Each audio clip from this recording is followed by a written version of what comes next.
En traversant les riches collines du Brionnais et du Charolais, cette Bourgogne des troupeaux et des bois, j'ai remonté les siècles, presque jusqu'à l'an 1000.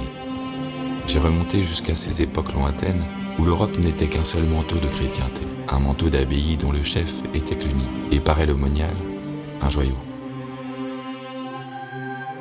Les moines y ont vécu et l'ont aimé pendant 800 ans. Ils ont aimé cette église nue à force d'être simple, avec ce porche qui est si vieux qu'il n'a plus d'âge, et sa grandeur sans emphase. Il est ailleurs des sanctuaires triomphants comme des fanfares, mais à Paray, la pierre se dresse en silence. Les tours sont les tours d'une ville lointaine, d'une ville d'une autre réalité, d'un royaume qui n'est pas de ce temps. Elles vont au ciel d'un seul élan, peut-être parce que dans l'âge où elles ont été construites, le ciel était tout près de la terre et le salut devait venir d'un instant à l'autre.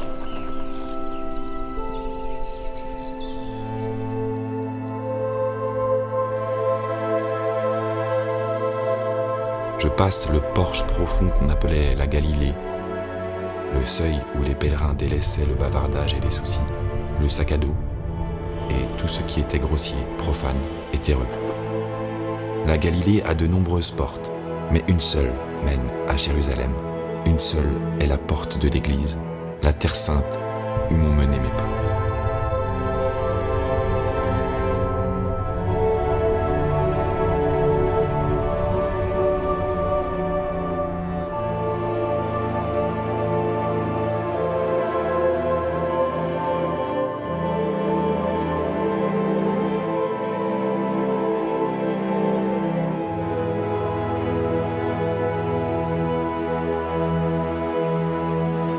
Et la voici, cette Jérusalem, cette église sainte.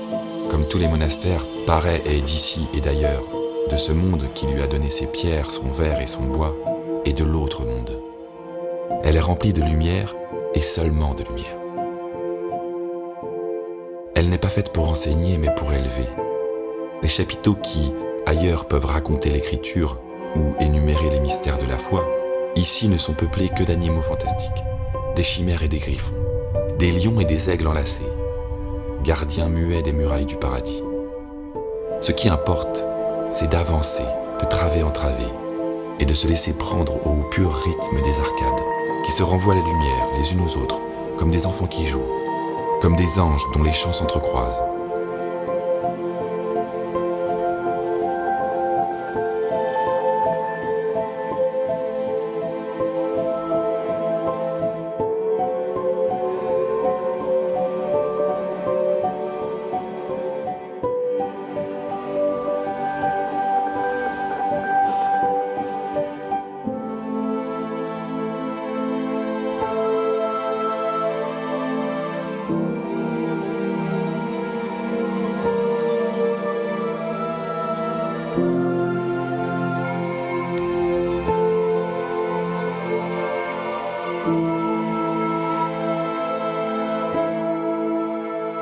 Ce qui importe, c'est d'avancer jusqu'au cœur.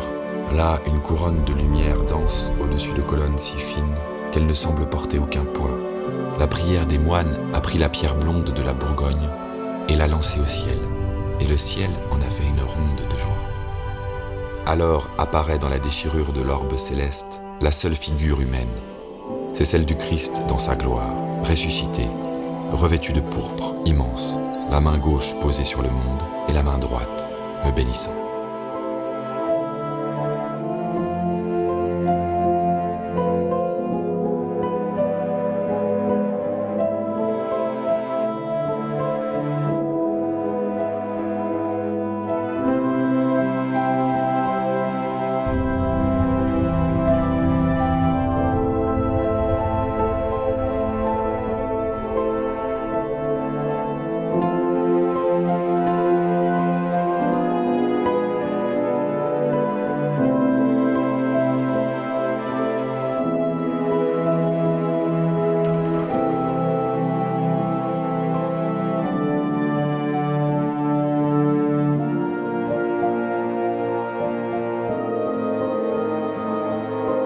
La bénédiction reçue, je puis retourner vers le monde, car je suis désormais d'une autre réalité moi aussi.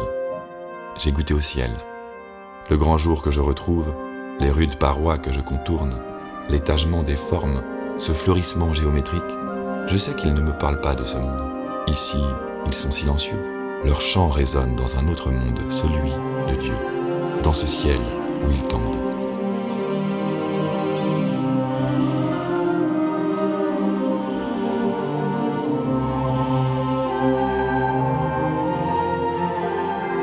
Un rayon s'est posé dans cette tranquille Bourgogne, sur les bords d'une rivière au cours lent, et ce rayon me tire vers le ciel.